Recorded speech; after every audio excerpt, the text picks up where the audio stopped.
बात करेंगे अंग्रेज़ों की। तो देखिए, शुरुआत करते हैं। भारत में अंग्रेज़ों का आगमन कब हुआ? तो भारत में यूरोपीय व्यापारिक कंपनियों में देखिए, अब से दिखाई दे रहा होगा आपको। भारत में यूरोपीय व्यापारिक कंपनियों में अंग्रेज सर्वाधिक सफल रहे थे। तो देखा जाए तो सभी को, जैसे पुर्तगाली है, डच है, फ्रांसीसी है, इन सारी कंपनी को धकेल दिया था उन्होंने और अंत में वही रहे। भारत आने वाला प्रथम अंग्रेज नागरिक थॉमस स्टीफेंस था। तो नागरिक के रूप में पूछा जाए तो आपको लिखना है थॉमस स्टीफेंस था, जो पादरी के रूप में पुर्तगाल के साथ 24 अक्टूबर 1579 को गोवा आया था। तो 1579 को गोवा आया था पुर्तगालियों के साथ। और स्टीफेंस पादरी के रूप में भारत आने वाला प्रथम अंग्रेज था। ये क्वेश्चन इंपॉर्टेंट है। स्टीफेंस है पादरी के रूप में आने वाला प्रथम व्यक्ति था। आगे बात करते हैं। दूसरा अंग्रेज नागरिक था राल्फ फिच, या रोल्फ फिच कह सकते हैं। राल्फ फिच था ये दूसरा नागरिक था, राल्फ फिच। ये कब आया था? ये आपको 1588 से 91 के बीच में भारत आया था। 1588 91 के बीच में भारत आया था। अब देखो, दूसरा नागरिक कौन था आने वाला? राल्फ फिच था।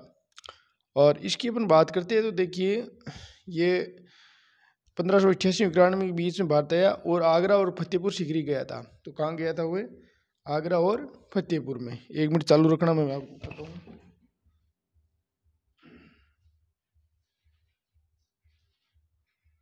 तो देखिए, ये कहाँ पर? आगरा और फतेहपुर सीकरी गया था। अब देखिए, मुगल सम्राट अकबर के दरबार के आने वाला पहला अंग्रेज व्यापारी राल्फ फिच ही था। तो अकबर के दरबार में आने वाला पहला अंग्रेज व्यापारी कौन था? राल्फ फिच था। राल्फ फिच या रोल्फ फिच कह सकते हैं। फिच ने 1588 और 91 के बीच भारत रहते हुए फतेहपुर सीकरी आगरा के अकबर के दरबार में उपस्थित होकर सूरत में व्यापार के लिए फरमान प्राप्त करने का प्रयास किया। तो सूरत में व्यापार के लिए फरमान प्राप्त करने का उन्होंने प्रयास किया था। अब देखो, बात करते हैं 1578 की। 1578 में अंग्रेज नाविक सर ड्रेक ने भारत में लिस्बन जा रहे एक पुर्तगाली जहाज को लूटा। तो उसमें अंग्रेज़ों को भारत की समृद्धि के बारे में पता चला। 1578 की बात करें तो अंग्रेजी नाविक सर ड्रेक ने भारत से लिस्बन जा रहे एक पुर्तगाली जहाज को लूटा। इससे अंग्रेज़ों को भारत की समृद्धि के बारे में पता चला। तो 1588 में अंग्रेज ने स्पेन के जलीय यानी बेड़े आर्मेडा को जबरदस्त शिकस्त दी। तो उसको अंग्रेजों ने स्पेन के एक जलीय बेड़ा था आर्मेडा को जब शिकस्त दी तो स्पेन और पुर्तगालियों की शिकस्त कमज़ोर हुई। तो स्पेन और पुर्तगालियों की कमज़ोर हुई और अंग्रेज भारत की ओर आकर्षित हुए। तो इसने क्या है कि जलीय बेड़े आर्मेडा को क्या है कि ज़बरदस्त उन्होंने टक्कर दी थी और स्पेन और पुर्तगालियों की यहाँ पर कमज़ोर स्थिति साबित हुई थी। अब बात करते हैं अपने आगे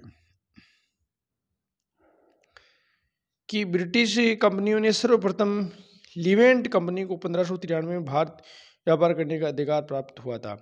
तो ब्रिटिश इस कंपनी सर्वप्रथम लिवेंट कंपनी को 1593 में भारत में व्यापार करने का अधिकार प्राप्त हुआ था। ये आपको याद रखना है, लिवेंट कंपनी को 1593 में भारत व्यापार करने का अधिकार पत्र प्राप्त हुआ था। अब बात करते हैं 1599 में जॉन मिल्डन हॉल नामक ब्रिटिश यात्री थल मार्ग से भारत आया था। तो ये इम्पोर्टेंट है। 1599 में जॉन मिल्डन हॉल नामक ब्रिटिश यात्री थल मार्ग से कहाँ आया था? भारत आया था। ये आने वाला प्रथम अंग्रेज था। उसने अकबर से गुजरात में व्यापार करने का फरमान प्राप्त करने की कोशिश की। वे 7 वर्ष तक भारत रहा। अब बात करते देखिए आगे अपन पश्चिम भारत आने वाला प्रथम अंग्रेज जॉन मिल्डन हॉल था। और ईस्ट इंडिया कंपनी यानी the governor and company of merchant of trading into the East Indies. तो ईस्ट इंडिया कंपनी का देखो ये पूरा नाम है। दोबारा देखिए, the governor and company of merchant of trading into the East Indies, ये पूरा नाम है। अब देखो, लॉर्ड मेयर की अध्यक्षता में मर्चेंट एडवेंचर्स यानी साहसिक व्यापारी के नाम से पहचाने जाने वाले लंदन के कुछ सिपाहियों ने महारानी एलिजाबेथ प्रथम के समकक्ष एक प्रार्थना प्रस्तुत करके देखिए इसको दोबारा देखिए यहाँ से। लॉर्ड मेयर की अध्यक्षता में मर्चेंट एडवेंचर्स यानी साहसिक व्यापारी के नाम से पेशाए जाने वाले लंदन के कुछ व्यापारियों ने महारानी एलिजाबेथ के प्रथम के समकक्ष एक प्रार्थना प्रस्तुत करके पूर्व के साथ व्यापार एकाधिकार की मांग की। तो सभी ने मिलकर के महारानी थी ना ये एलिजाबेथ प्रथम, उसके सामने ये सभी व्यापारी प्रार्थना प्रस्तुत करके कहा कि हमें पूर्व के साथ व्यापार का एकाधिकार प्राप्त करने की मांग की। तो देखो 24 सितंबर 1599 के दिन अंग्रेज ईस्ट इंडिया कंपनी, तो 24 सितंबर 1599 के दिन अंग्रेज ईस्ट इंडिया कंपनी यानी the governor and company of merchants of trading into the East Indies की स्थापना हुई थी। ये इंपॉर्टेंट है यहाँ पर। 24 सितंबर 1599 में दिन अंग्रेज ईस्ट इंडिया कंपनी की स्थापना हुई। और बात करें द पूरा कंपनी अथवा the governor end of merchant of trading into the East Indies, ये कंपनी का पूरा नाम है। अब बात करते हैं अपने 31 दिसंबर 1600 ईस्वी में ब्रिटेन की महारानी एलिजाबेथ प्रथम ने पूर्व के साथ व्यापार के लिए 15 वर्षों का अधिकार पत्र प्रदान किया। तो एलिजाबेथ प्रथम ने पूर्व के साथ व्यापार के लिए 15 वर्षों के लिए अधिकार पत्र प्रदान किया, जिसके बाद जेम्स प्रथम 1609 में अनिश्चित काल के लिए बढ़ा दिया गया था। तो जेम्स प्रथम ने इसको आगे भी बढ़ा दिया था। ये प्रदान किया गया कि 2 वर्ष की पूर्व सूचना देकर समाप्त भी किया जा सकता है। 2 वर्ष पहले सूचना देकर इस अधिकार को समाप्त भी किया जा सकता है। अब देखो आगे बात करते हैं। ईस्ट इंडिया कंपनी का आरंभिक नारा था भूभाग नहीं व्यापार। तो उनको भूभाग की जरूरत नहीं थी, पहले नारा था कि व्यापार, उद्देश्य ही उसका व्यापार था अंग्रेजों का। शुरुआत में कोई यहाँ पर अधिकार करने का नहीं था। 1833 के एक्ट में कंपनी का संक्षिप्त नाम ईस्ट इंडिया कंपनी कर दिया गया था। तो 1833 के चार्टर के एक्ट के तहत क्या है, इसका नाम है संक्षिप्त में ईस्ट इंडिया कंपनी कर दिया गया था। आगे अपन बात करते हैं, देखिए ये लो। अब देखो यहाँ पर जेम्स लैंकेस्टर जो 1601 से 3 की यात्रा के दौरान कंपनी के कमांडर थे, क्या थे, कंपनी के कमांडर थे। उन्होंने रीड ड्रैगन जहाज की यात्रा की। तो रीड ड्रैगन के नाम से जहाज की यात्रा की। वे भारत की मुख्य भूमि नहीं आए और निकोबार द्वीप समूह की सुमात्रा चले गए थे। तो जेम्स लैंकेस्टर ही कोई खास नहीं है, वो कमांडर के थे और रेड ड्रैगन जहाज से यात्रा भारत आई, लेकिन मुख्य भूमि नहीं, ये जो निकोबार द्वीप समूह से सीधी सुमात्रा चले गए थे। अब देखो यहाँ से क्वेश्चन देखो पूछा जाता है। अपन आगे बात करते हैं कैप्टन हॉकिंस। यहाँ से क्वेश्चन हर हालत में आता है एग्जाम में। भारत आने वाला कंपनी का प्रथम जहाज हेक्टर था। प्रथम जहाज का नाम क्या था, हेक्टर था, जिसे हॉकिंस 14 अगस्त यानी 24 अगस्त 1608 में लेकर पहुंचा था। जिसे हॉकिंस 24 अगस्त 1608 में कहाँ पहुंचा था, ये इस काफिले से रेड ड्रैगन नामक जहाज भी, तो रेड ड्रैगन नामक के जहाज भी शामिल था। तो रेड ड्रैगन जहाज भी इसमें शामिल था, जिसका कमांडर विलियम किलिंग था। कौन था, विलियम किलिंग था। 1608 ईस्वी में ईस्ट इंडिया कंपनी प्रतिनिधियों के रूप में कैप्टन हॉकिंस सूरत पहुंचा। तो 1608 की बात करें तब हॉकिंस है कहाँ पहुंचा था, सूरत। अब देखो हॉकिंस सूरत पहुंचता है तो आगे क्या करता है, देखिए कि सूरत पहुंचता है हॉकिंस 1608 में। तो वह अपने राजा जेम्स प्रथम का एक पत्थर भी मुगल सम्राट के लिए लाया था। तो एक पत्थर लिख करके ले आया था मुगल सम्राट के लिए। वह मुगल सम्राट जहांगीर से मिलने आगरा गया था। कहाँ गया था, आगरा। हाँ, यानी हॉकिंस ने जहांगीर से तुर्की भाषा में बात की। किस भाषा में, तुर्की भाषा में। और हॉकिंस को फारसी और तुर्की भाषा की अच्छी जानकारी थी। तो हॉकिंस को फारसी और तुर्की भाषा की क्या थी, अच्छी जानकारी थी। इसमें पूर्वी देशों के साथ बहुत अधिक प्रत्यक्ष अनुभव था। तो पूर्वी देशों का अनुभव भी उसको था, हॉकिंस को। अब बात करते हैं यहाँ से, देखो ये क्वेश्चन पूछा गया है। जहांगीर ने हॉकिंस को 400 मनसब और जागीरें प्रदान की। तो 400 मनसब दिया गया और जागीर है वो प्रदान की थी। ये क्वेश्चन पूछा गया है। जहांगीर ने हॉकिंस को सूरत में व्यापार अनुमति दी। तो जहांगीर ने हॉकिंस को सूरत में व्यापार करने की क्या दी थी, अनुमति दी थी। अंग्रेजों ने 1608 में सूरत में फैक्ट्री स्थापित की। तो अंग्रेजों ने 1608 में सूरत में फैक्ट्री स्थापित की थी, 1608 में। लेकिन बाद में जहांगीर ने पुर्तगालियों के युद्ध के कारण अनुमति रद्द कर दी थी 1608 में सूरत में फैक्ट्री स्थापित करने। लेकिन बाद में जहांगीर ने पुर्तगालियों ने जब क्या है कि उसका विरोध किया तो ये अनुमति रद्द कर दी और अंग्रेजों को सूरत छोड़ने का आदेश दिया। तब सूरत के व्यापारियों ने कैप्टन बेस्ट के अधीन 2 अंग्रेज जहाज़ों को सूरत में रहने की अनुमति दी। तब है सूरत के व्यापारियों ने कैप्टन बेस्ट के अधीन 2 अंग्रेजी जहाज़ों को सूरत में रहने की अनुमति भी दी थी। अब देखो आगे बात क्या होती है कि हॉकिंस के पश्चात आने वाला है मिडलेटान। मिडलेटान है वो 1611 में आता है। कौन है, या मिडलेटान है वो आता है। मिडलेटान 1611 में और पुर्तगालियों के विरुद्ध के बावजूद भी कंपनी का जहाज सूरत में उतारने में सफल हुआ। और नवंबर 1612 में कैप्टन बेस्ट ने, देखो सवाली हॉल ये पूछा गया है, 1612 में बेस्ट ने सवाली हॉल यानी सोली हॉल के युद्ध में पुर्तगालियों को परास्त किया। ये पूछा गया है जो पराजित किया था ना इनको पुर्तगालियों को, तो किसमें, 1612 में कैप्टन बेस्ट ने सवाली हॉल के युद्ध में उन्हें पुर्तगालियों को परास्त किया था। तो किसमें, सवाली हॉल में। और इससे पुर्तगालियों की भारत में अजयता का मिथक टूट गया। जो पुर्तगाली लगातार जीत रहे ना वो भी यहाँ का जो अजयता का टूट गया था मिथक। और मुगल दरबार में अंग्रेजों की प्रतिष्ठा यहाँ बढ़ गई थी जब यहाँ पुर्तगालियों को पराजित कर दिया था। अब देखो बात करते हैं अपने 1612 में कैप्टन बेस्ट द्वारा सूरत बंदरगाह को जीतकर पुर्तगालियों का एकाधिकार समाप्त कर दिया था। तो 1612 में कैप्टन बेस्ट द्वारा सूरत बंदरगाह को जीत करके पुर्तगालियों के एकाधिकार को क्या कर दिया था, समाप्त कर दिया गया था। अंग्रेजों द्वारा पुर्तगालियों के बेड़े को पराजित किए जाने के कारण 6 फरवरी 1613 में जहांगीर ने एक शाही फरमान द्वारा अंग्रेजों को सूरत में टॉमस एल्डवर्थ, क्या नाम है, टॉमस एल्डवर्थ के नियंत्रण में व्यापारिक कोठी स्थापित की अनुमति प्रदान की।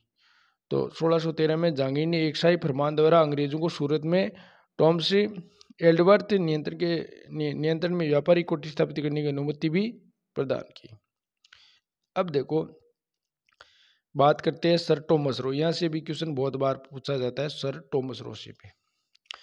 ब्रिटिश सम्राट जेम्स प्रथम के दूत के रूप में सर टॉमस रो 18 सितंबर 1615 में सूरत पहुंचा। देखो ब्रिटिश जेम्स प्रथम के दूत के रूप में वो कहाँ पहुंचा, सर टॉमस रो 18 सितंबर को 1615 में सूरत पहुंचा। और जनवरी 1616 में जहांगीर अजमेर में मिला था। ये भी क्वेश्चन बहुत बार पूछा गया है। जनवरी 1616 में किससे मिला था, जहांगीर से मिला था। कहाँ पर, अजमेर में।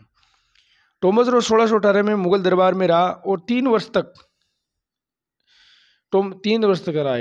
और टॉमस रो मुगल साम्राज्य में व्यापार के लिए कंपनी की तरफ से अनुमति प्राप्त की थी। तो कंपनी की तरफ से उन्होंने अनुमति भी प्राप्त की थी। इससे पहले हॉकिंस ये अनुमति प्राप्त करने में असफल रहा। तो हॉकिंस जब आया था 1608 में तब ये अनुमति उसको नहीं मिली थी, लेकिन इसको मिल गई थी। अब देखो बात करते हैं अपन आगे की। अब देखो टॉमस रो की पुस्तक का नाम है पूर्व द्वीपों की यात्रा। टॉमस रो पुस्तक का क्या नाम है, पूर्व द्वीपों की यात्रा। और दक्षिण में ईस्ट इंडिया कंपनी ने अपना पहला कारखाना मछलीपट्टनम में और पेटापुली में 1611 में था। ये क्वेश्चन बहुत बार पूछ गई। दक्षिण में ईस्ट इंडिया कंपनी ने पहला अपना कारखाना मछलीपट्टनम में और पेटापुली में 1611 में स्थापित किया था। इंपॉर्टेंट है, वेरी वेरी इंपॉर्टेंट।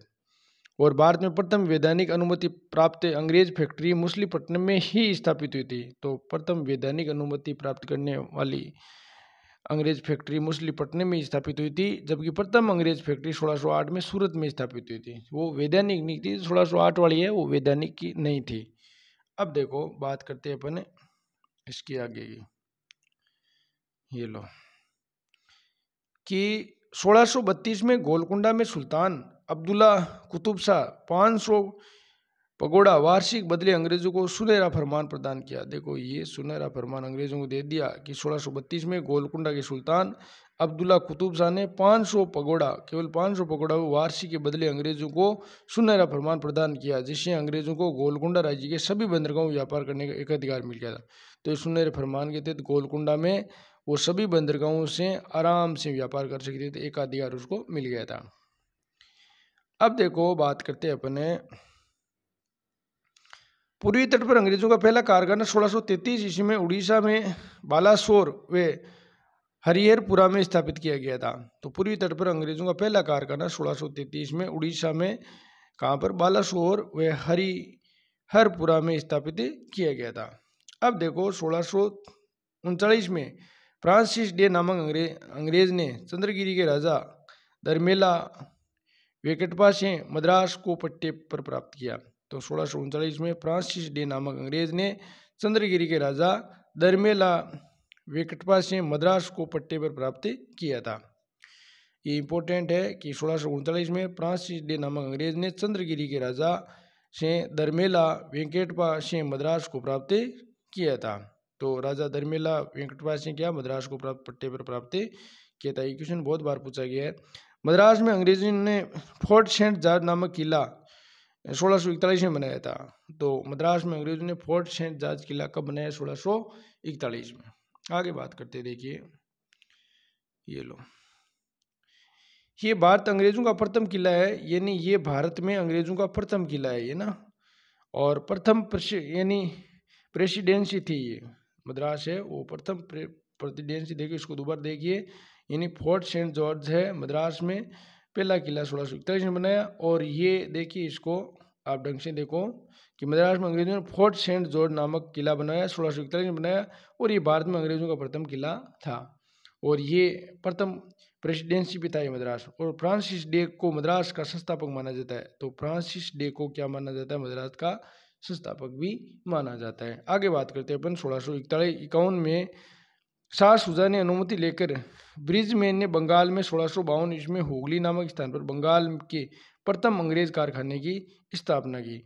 तो 1651 में शाह शुजा की अनुमति लेकर ब्रिजमैन ने बंगाल में यानी 1652 में क्या किया? हुगली नामक स्थान पर बंगाल में प्रथम अंग्रेज कारखाने की स्थापना की थी। बाद में कासिम बाजार, पटना, राजमहल में अंग्रेज कारखाने खोले गए थे।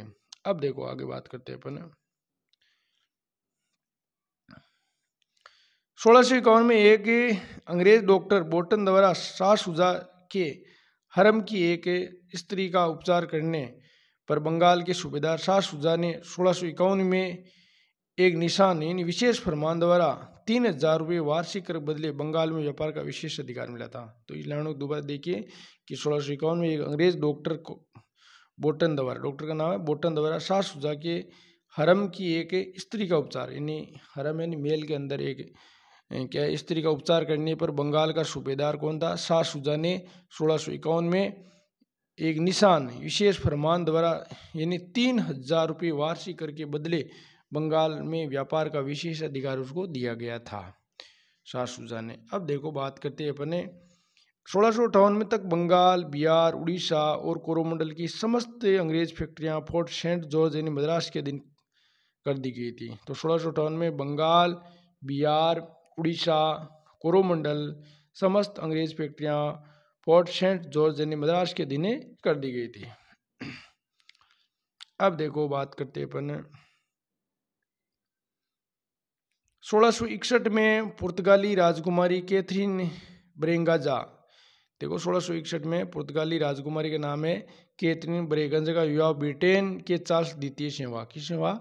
ब्रिटेन के चार्ल्स, यानी 1661 में पुर्तगाली राजकुमारी का नाम है कैथरीन ब्रेगांजा का जो विवाह है ब्रिटेन के चार्ल्स द्वितीय से हुआ।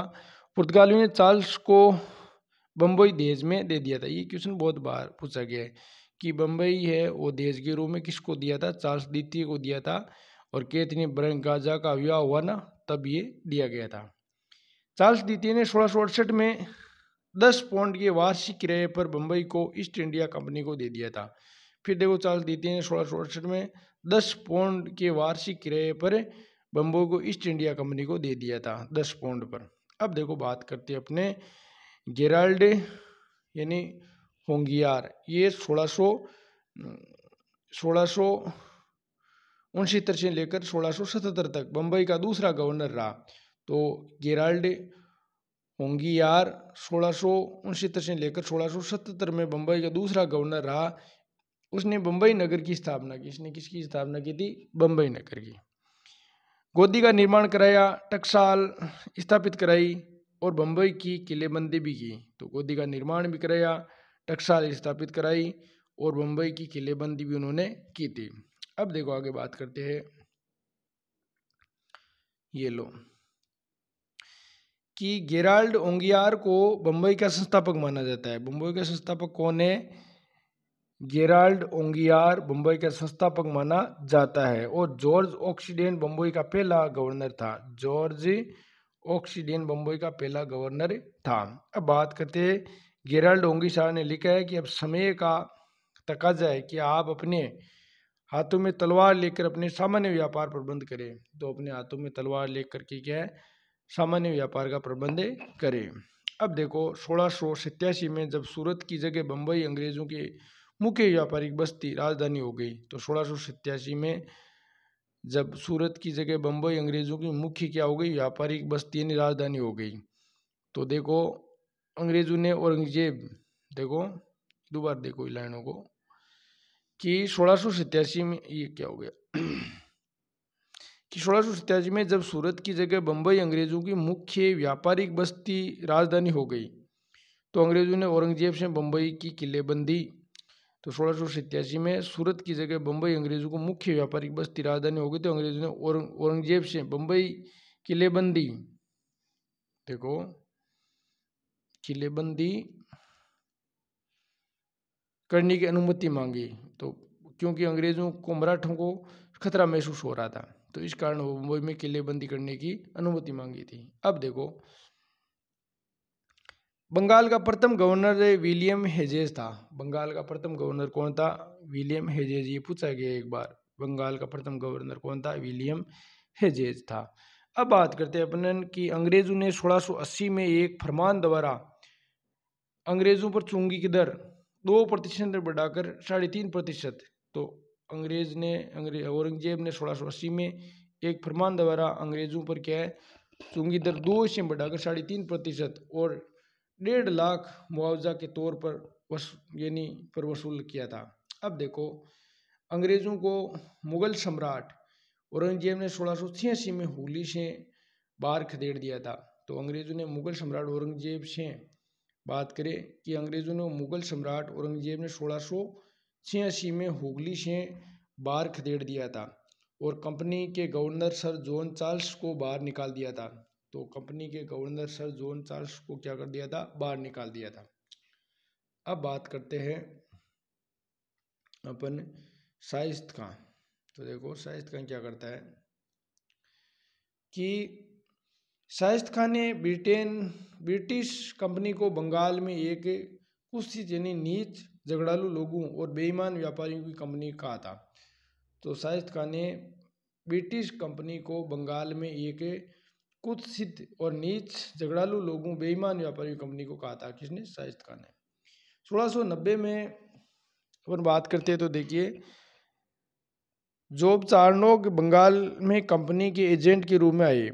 तो 1680 में जॉब चार्नोक है वो बंगाल में कंपनी के एजेंट के रूप में आए और उन्होंने 1691 में सुतनाती में अंग्रेजी फैक्ट्री की स्थापना की। तो सुतनाती में क्या अंग्रेजी फैक्ट्री की स्थापना की थी? किसने? जॉब चार्नोक ने बंगाल में, और 1691 में। अब देखो बात करते हैं बर्दवान में जमींदार शोभा सिंह के विद्रोह के कारण अंग्रेजों को सुतनाती के किलेबंदी की जरूरत पड़ी। तो शोभा सिंह विद्रोह कर दिया। किलेबंदी का मतलब होता है जैसे वहाँ निर्माण कार्य करना, उसको मजबूत करना, वहाँ आंतरिक मामले को। तो अंग्रेजों ने सुतनाती की किलेबंदी की जरूरत पड़ी। अब बात करते हैं, देखो आगे अपन ने ये लो कि 1698-99 बंगाल के सूबेदार अजीमुशान की अनुमति के बाद कंपनी ने जिम्मेदार इब्राहिम खान से 1200 रुपये सुतनाती, गोविंदपुर व कालिकाता की जिम्मेदारी खरीदी। तो 1698-99 में बंगाल के सूबेदार अजीमुशान की अनुमति के बाद कंपनी ने जिम्मेदारी इब्राहिम खान से यानी 1200 रुपये में सुतनाती यानी गोविंदपुर और कालिकाता की जिम्मेदारी खरीदी और तीनों गांवों को मिलाकर आधुनिक कलकत्ता की नींव वे 1699 में जॉब चार्नोक ने डाली। तो ये तीनों गांवों को मिलाकर आधुनिक कलकत्ता की नींव है 1699 में जोब सारनाग ने डाली। और फोर्ट विलियम का किला सम्राट विलियम द्वितीय के नाम यानी सम्राट विलियम तृतीय के नाम पर बनाई गई। ये इंपॉर्टेंट है कि 1699 में जोब सारनाग ने ये इसकी नींव डाली कलकत्ता की, और फोर्ट विलियम का किला नाम रखा जो सम्राट विलियम तृतीय के नाम पर बनाया गया था। अब देखो आगे बात क्या होती है। 1700 में सर चार्ल्स आईआर के फोर्ट विलियम का प्रथम गवर्नर बनाया गया था। तो फोर्ट विलियम का प्रथम गवर्नर किसको बनाया? सर चार्ल्स आईआर को। अब देखो इस साल बंगाल कलकत्ता को मद्रास से स्वतंत्र प्रेसिडेंसी बनाया गया था। तो इस साल बंगाल कलकत्ता को मद्रास को स्वतंत्र क्या बनाया था? प्रेसिडेंसी बना दिया गया था। अब देखो बात करते हैं औरंगजेब ने 1701 में भारत में रहने वाले समस्त यूरोपीय लोगों को गिरफ्तार करने का आदेश दिया। तो औरंगजेब ने 1701 में भारत में रहने वाले समस्त यूरोपीय लोगों को गिरफ्तार करने का आदेश दे दिया था। और 1694 में ब्रिटिश ने एक प्रस्ताव पारित कर ब्रिटेन की सारी प्रजा को भारत में व्यापार का अधिकार दिया था। तो 1694 में ब्रिटिश ने एक प्रस्ताव पारित किया कि ब्रिटेन की सारी प्रजा को भारत में व्यापार करने का अधिकार दिया। और 1696 में उन्होंने प्रतिनिधि company English trading company in the east Indies बनी। तो आगे जाकर के ये company English trading company in the East बनी। नई कंपनी व्यापारिक विशेष अधिकार के लिए 1696 में विलियम नॉरिस को औरंगजेब के दरबार में सम्राट विलियम तृतीय का राजदूत बनाकर भेजा था। देखो दोबारा देखिए कि नई कंपनी व्यापारिक विशेष अधिकारी, ये नई कंपनी कौन सी? English trading company in the east end, English trading company in the east. तो उन्होंने नई कंपनी व्यापारिक विशेष अधिकारी के लिए 1696 में विलियम नॉरिस को औरंगजेब के दरबार में सम्राट विलियम तृतीय का राजदूत बनाकर भेजा था। तो सम्राट तृतीय कौन था? विलियम। तो उसको औरंगजेब के दरबार में एक दूत बनाकर भेजा था। किसको? कंपनी को 1696 में ना। तो अब देखो विलियम नॉरिस को, ठीक है ना, विलियम नॉरिस को। अब देखो 1702 में दोनों कंपनियों को विलय करने का निर्णय लिया गया था 1702 में। और 1708-9 में संयुक्त कंपनी का नाम है रखा था the united company of a merchant of England trading to the East Indies रखा गया था। दोनों कंपनी को मिलाकर नाम रखा गया the united company of a merchants of England trading to the East Indies रखा गया था। अब देखो आगे बात करते हैं अपने। अब देखो ये कंपनी का नाम रख दिया। इस विलय में गोडोफिल की महत्वपूर्ण भूमिका के कारण इसे गोडोफिल समझौता कहा गया। अब देखो हाँ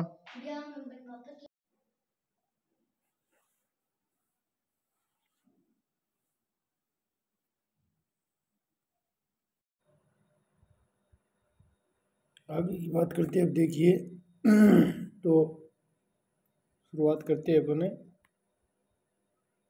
थोड़ा सा बीच में गैप हो गया था, करते हैं शुरुआत। तो देखिए ये जो दे रखा है इंग्लिश इन्हें trading company in the East बनी थी ना। आगे देखिए अपन बात करेंगे। ये क्या हो गया? एक मिनट दोस्तों जारी रखना आप। देखो इंग्लिश ईस्ट यानी trading company in the East बनी थी ना। अब देखो ये 1696 में अन्य प्रतिनिधि company English trading company in the east India बनी थी। नई कंपनी व्यापारिक विशेष अधिकारी के 1696 में विलियम नॉरिस को औरंगजेब के दरबार में सम्राट विलियम तृतीय का राजदूत बनाकर भेजा था। आगे देखो बात करते हैं कि 1702 में दोनों कंपनियों को विलय करने का निर्णय लिया गया था। और 1708-9 में संयुक्त कंपनी का नाम the united company of a merchants of England trading to the East Indies रखा गया था। और इस विलय में गोडोलिपिन की महत्वपूर्ण भूमिका रही। किसकी? गोडोलिपिन की महत्वपूर्ण भूमिका रही। और इसे गोल्डपिन समझौता कहा जाता है। ये पूछा गया एग्जाम में, गोल्डपिन समझौता। तो इस समझौते में गोल्डपिन की क्या महत्वपूर्ण भूमिका रही थी, ठीक है ना, दोनों कंपनियों को विलय करने में। अब बात करते देखो आगे दस्तक 1715 में जॉन शरमन के नेतृत्व में एक ब्रिटिश दूत मंडल व्यापारिक रियासत प्राप्त करने के लिए मुगल बादशाह पुरुक्षीर से मिला। तो देखो 1715 में जॉन सरमन के नेतृत्व में एक ब्रिटिश दूत मंडल व्यापारी रियासत प्राप्त करने के लिए मुगल बादशाह फर्रुखशियर से मिला था। तो आगे बात करते देखिए अपन, तो फर्रुखशियर से मिला था 1715 में जॉन सरमन के नेतृत्व में ब्रिटिश दूत मंडल व्यापारी रियासत प्राप्त करने के लिए किससे, फर्रुखशियर से। अब देखो आगे क्या होता है, ये लो। अब ये दूत मंडल देखो क्या करता है कि ये क्या हो गया बीच में, कि इस दूत मंडल में विलियम हैमिल्टन नामक डॉक्टर भी था। इस दूत में कौन था, ये बहुत बार पूछा गया एग्जाम में। विलियम हैमिल्टन नामक क्या था, डॉक्टर भी था, जिसने फर्रुखशियर की एक भयानक बीमारी से मुक्ति दिलाई थी। तो ये नाम पूछा गया कई बार। विलियम हैमिल्टन जो नामक डॉक्टर था, उन्हें फर्रुखशियर की एक बीमारी का इलाज किया था। फर्रुखशियर 1717 में फरमान दस्तक की जारी, यानी इस फर्रुखशियर को ठीक कर दिया था इस बीमारी से, तो बहुत खुश हो गया था और फरमान दस्तक जारी कर बंगाल में 3000 रुपये वार्षिक कर देने के बदले कंपनी व्यापार की सीमा शुल्क से मुक्त कर दिया था। तो 3000 के वार्षिक कर के बदले में व्यापार करने की उनको अनुमति दे दी थी। अब देखो, कंपनी के बंबई में डाले गए सिक्कों को संपूर्ण मुगल साम्राज्य में मान्यता दी। और सूरत में बात करें तो 10,000 रुपये सालाना अदा करने पर कंपनी के समस्त व्यापार को आयात निर्यात शुल्क से मुक्त कर दिया था। तो सूरत में क्या है, 10,000 सालाना अदा करने पर कंपनी के समस्त व्यापार को आयात निर्यात शुल्क कर दिया गया था। एवं कलकत्ता ने 38 गाँव की भूमि खरीदने में अनुमति दी गई थी, है ना। अब देखो बात करते हैं कि दस्तक शुल्क व्यापार का आज्ञा पत्र था। किसका था, दस्तक शुल्क व्यापार का आज्ञा पत्र था। ओरम ने फर्रुखशियर से इस फरमान को कंपनी मैग्ना कार्टा कहा गया था। ओरम ने फर्रुखशियर के इस फरमान को कंपनी का मैग्ना कार्टा कहा गया था। अब मुर्शिद कुली खान ने फर्रुखशियर के फरमान को बंगाल में नियंत्रित करने का प्रयास किया। तो फर्रुखशियर कुली खान ने फर्रुखशियर के फरमान को बंगाल में नियंत्रित करने का प्रयास किया था। अब आगे बात करते हैं अपन। तो मुर्शिद कुली का एक स्वतंत्रता शासक था, उन्होंने बंगाल में नियंत्रण करने का प्रयास किया। आगे देखिए, इंग्लिश ईस्ट इंडिया कंपनी को जॉन कंपनी के नाम से भी पुकारी जाती है था। जॉन कंपनी के नाम से पुकारा जाता था।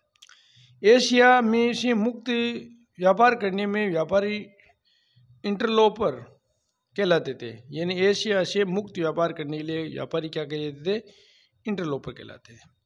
अब देखो, कंपनी के वे कर्मचारी जो पूर्वी देशों के साथ स्वतंत्र व्यापार करते थे उन्हें दस्ताज कहते थे। कंपनी के पूर्व कर्मचारी के साथ यानी स्वतंत्र व्यापार करते थे उन्हें दस्ताज कहते थे। अब देखो आगे बात करते हैं अपन। यूरोपियों को सर्वोत्तम सोरा और अफीम बिहार से प्राप्त होता था। तो यूरोपियों को सबसे ज़्यादा सर्वोत्तम क्या होता था, सोरा प्राप्त होता था और अफीम बिहार से प्राप्त होता था। यूरोपीय यानी व्यापारियों की कंपनी, कारखाने, फैक्ट्री केवल भंडारगृह होते थे। यानी यूरोपीय व्यापारी कंपनी के 10 कारखाने में फैक्ट्री केवल भंडारगृह ही होते थे।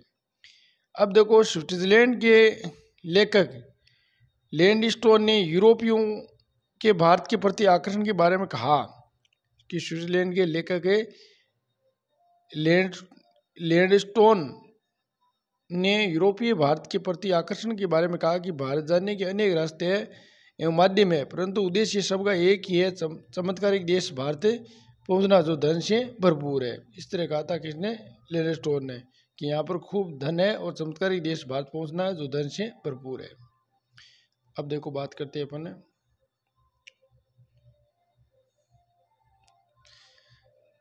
अब ब्रिटिश ईस्ट इंडिया कंपनी का मुख्यालय कलकत्ता था। ब्रिटिश ईस्ट इंडिया कंपनी का मुख्यालय क्या था, कलकत्ता था। ब्रिटिश इंडिया कंपनी की स्थापना के समय भारत का मुगल सम्राट अकबर ही था। कि ब्रिटिश इंडिया कंपनी की स्थापना के समय भारत का मुगल सम्राट कौन था, अकबर था। लेकिन भारत प्रथम अंग्रेजी फैक्ट्री की स्थापना के समय सम्राट जहांगीर था। देखो ये बहुत इंपॉर्टेंट क्वेश्चन है। ब्रिटिश इंडिया कंपनी की स्थापना के समय भारत का मुगल सम्राट कौन था, अकबर था। फिर बात करते हैं, लेकिन भारत में प्रथम अंग्रेजी फैक्ट्री की स्थापना के समय जो बादशाह था जहांगीर था। यूरोपीय वासी भारत में प्रौद्योगिकी वस्तुओं और अवचालित वाहन बीज, वही पत्थर, लोहा लंगर अपने साथ लाए थे। तो अन्य वो तकनीक भी यूरोपवासी यहाँ लेकर गए थे। और चालित मवान है, बीज वही पत्थर है, लोहे लंगर है, ये वो लेकर के आए थे अपने साथ। अब देखो यूरोपीय वाल्टर से रेनहार्ड सांब्रे, जिन्होंने भारत में कई रियासतों में सैन्य सेवाएं प्रदान की। तो यूरोपीय वाल्टर रेनहार्ड सांब्रे, जिन्होंने भारत में कई रियासतों में सैन्य सेवाएं प्रदान की, उनकी मृत्यु के बाद उसकी पत्नी बेगम शमरू सरदना मेरठ की शासिका बनी और यहाँ अति प्रसिद्ध चर्चा का निर्माण किया। तो देखो प्रसिद्ध चर्च का निर्माण किया था। तो उनकी मृत्यु के बाद उसकी पत्नी बेगम शमरू सरदना जो मेरठ की शासिका बनी और यहाँ का एक प्रसिद्ध चर्च का निर्माण करवाया। अब देखो फिरंगी, फारसी भाषा का शब्द है। फिरंगी क्या है? फारसी भाषा का शब्द है। तो ये भी है, इसमें अंग्रेजों ने फिरंगी कहा गया था। अब देखो बात करते हैं अपने, ये अंग्रेजों का पूरा हो गया। कल अपन आगे का भाग अपने पढ़ेंगे। धन्यवाद दोस्तों।